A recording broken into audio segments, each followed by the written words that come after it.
So you can see where Doc was not quite a finished product there. He wasn't in his carbonite joke. There's actually something else I forgot to reference too, is that when they go into that repurposed foundry, that other freelancer storage base, there's a lot of stuff in there from other Halo games. Like at one point Caboose was talking about teleporters, specifically like the teleporters from the original Halo, the big square ones, and then like stuff like med kits and all that. It's where everything goes when they close down bases and archive stuff for the freelancer simulation bases. So that's what that was supposed to be. I actually forgot that this cut did not have that in there, so that had been versions of those teleporters.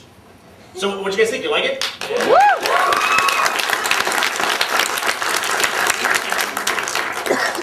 So do you guys want to see some more rough stuff that's super advanced? Are you guys? Yes. Okay. Are you ready for that? Yes. When I say super advanced, I mean it's like further. This will be like 2 or 3 weeks from now. So what we'd ask is you don't record this stuff, or you please don't. Don't put this out because this is not ready to show to anybody yet.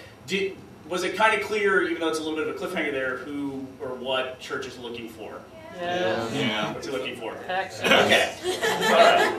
So we know that Caboose had some way that he transferred Church from his Epsilon version of himself into that monitor body. So that's why Church decided to bring Caboose along to this battle. So the Reds are following along, and this is unfinished audio, very unpolished. You're going to see visual here as well.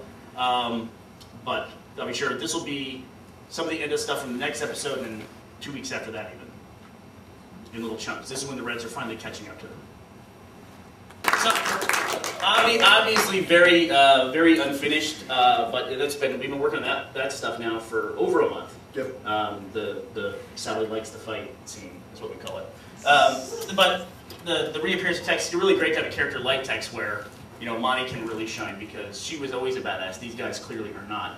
And it's fun to get Jeff in the booth though and have him do 18 different takes of, okay, now you're getting hit in the balls again. Now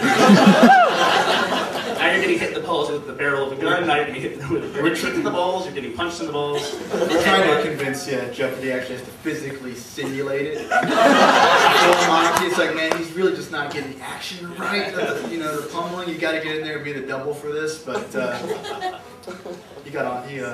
figured that out pretty fast. Why don't we talk, look at me on Google CA, look at that.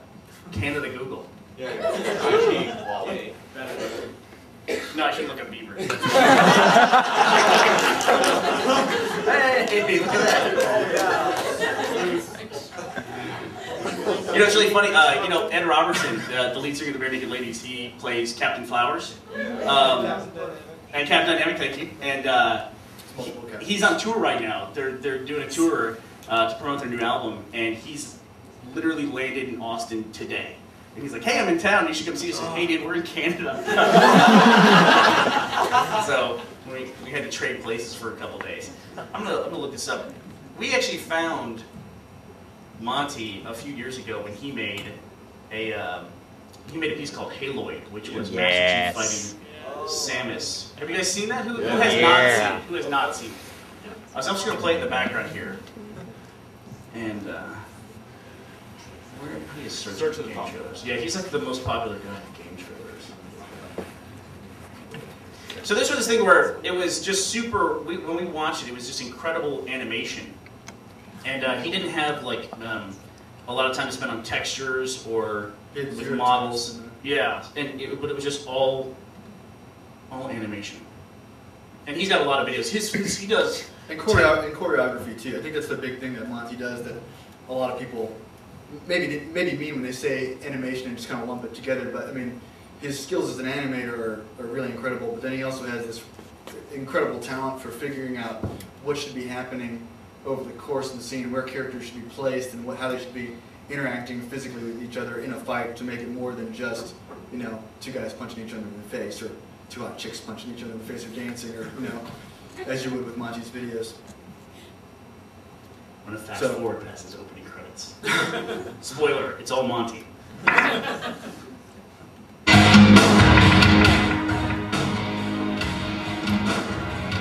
And Mario Bob.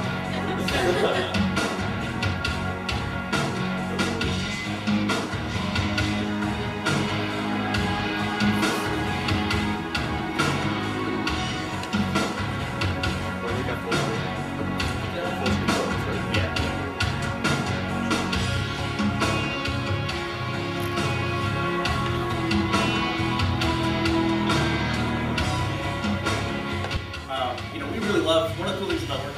when something cool comes up, we try to get in contact with the person and say like, hey, what are you doing? Do you want to collaborate on something? And Monty at that point in time, I think it was right after he started doing the Dead Fantasy stuff, which is he takes characters from Final Fantasy and Dead or Alive, and then he has them fight each other.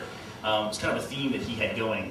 And he decided, we talked to him at that point in time, it was funny because he says he doesn't remember us offering him a job.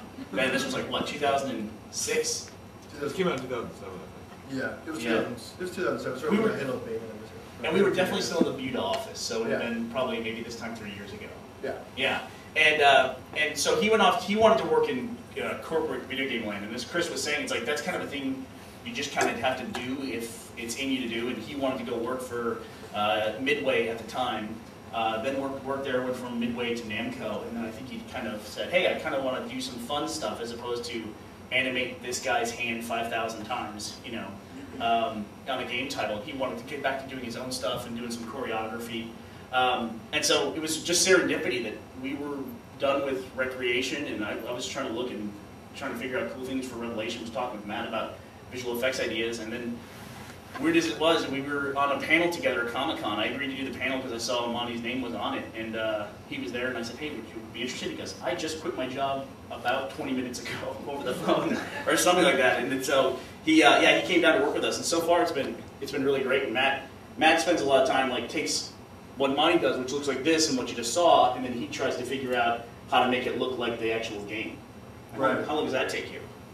That takes a while. It's like, it's kind of, it's been really interesting because Monty has such a unique workflow. He doesn't work like anybody else, and he kind of prides himself on that in a way. But then at the same time, if you're trying to work with him, you're always trying to, put a puzzle together, basically trying to figure out what all the different elements that he has are and how they fit together. So it's been a lot of fun. It's been a learning experience, and Monty's just a super fun guy to work with because he's just always coming up with new ideas and throwing stuff out there.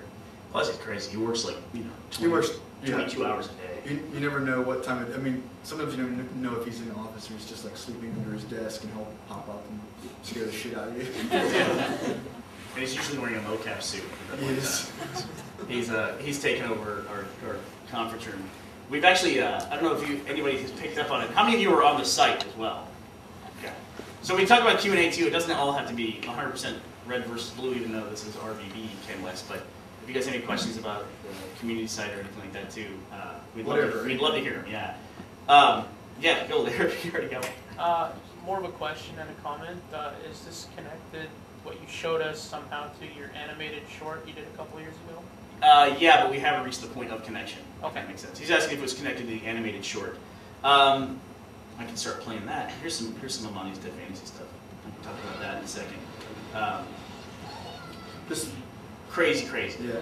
This is 10 minutes. I mean, it's a 10 minutes and 51 seconds really of straight action and credits.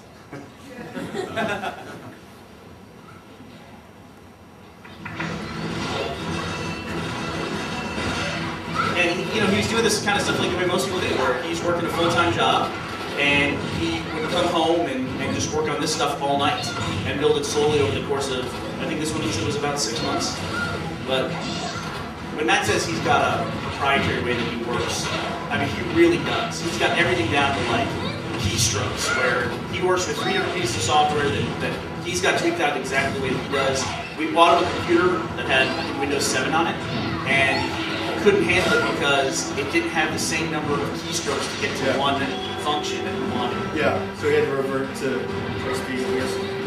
So yeah, we tried briefly to get him to move to Mac because we were editing in Final Cut, and it would have been much easier if we could just drop stuff into our timeline. But it's like, no man, I know all my keystrokes. I can't change. I mean, literally, he is like a pianist. And his keyboard hardly ever touches the mouse. Yep. It's just like animates everything. He's funny too, because he's got like, when he's so used to working on, doing a full-time job and having such limited time to work on some stuff that even like when he like walks up and down the stairs, he takes 2 stairs at a time, so he's not wasting time on the stairs. Like that level of efficiency. He's a really fun guy to work with. And a completely different dynamic from our other guys. Jeff will do anything possible not to walk down the stairs.